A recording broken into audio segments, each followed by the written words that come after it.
एवढ्याच होत्या का. अन 2 कांदन थोडा मसाला वाटला की थोडं खोबरं आलं लसूण घेतलं की किती का भारी भाजी.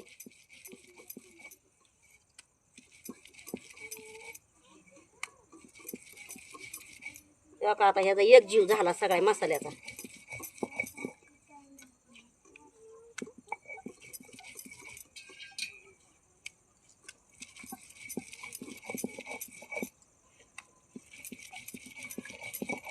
आमची आई एवढाला मसाला वाटायची, खसा खसा खसा खसा निसते, हाताची आग सुद्धा होत नव्हती. ना आता थोडं वाटलं तरी हाताची आग होती.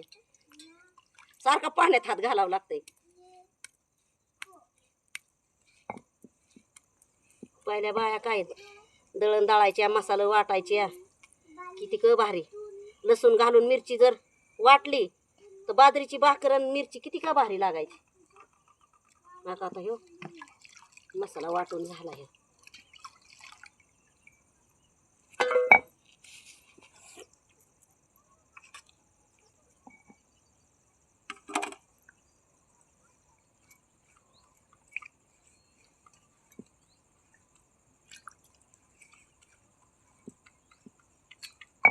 त्याच्या अंगापुरतंच पाणी काढावं लागतंय. आता शिजत आला असेल काय पळी दिसते.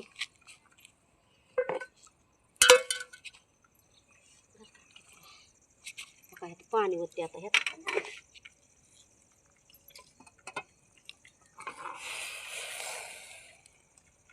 काय पाणी होतले आता. हे मटण आहे ना, एक अजून लय तर लय 10-15 मिनटं लागतील शिजायला. बघा आता हे हळदीचं पाणी.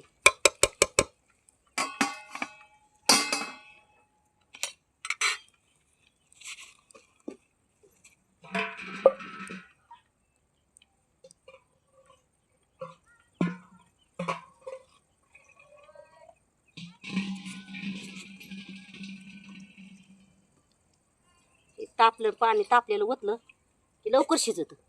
आणि तसं गार पाणी ओतलं ना मटण शिजत नाही.